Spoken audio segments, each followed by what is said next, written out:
ایک انصاری عورت نے رسول کریم صلی اللہ علیہ وسلم سے عرض کیا، یا رسول اللہ صلی اللہ علیہ وآلہ وسلم، میں آپ کے لیے کوئی ایسی چیز کیوں نہ بنوا دوں جس پر آپ صلی اللہ علیہ وآلہ وسلم واز کے وقت بیٹھا کریں، کیونکہ میرے پاس ایک غلام بڑھ رہی ہے۔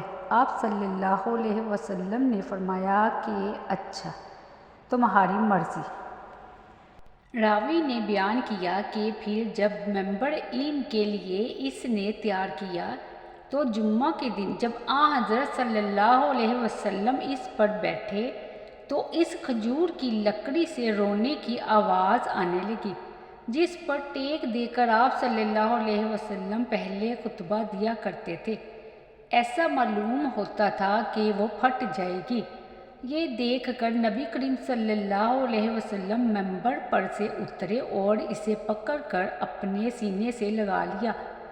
اس وقت بھی وہ لکڑی اس چھوٹے بچے کی طرح سسکیاں بھر رہی تھی جیسے چپ کرانے کی کوشش کی جاتی ہے۔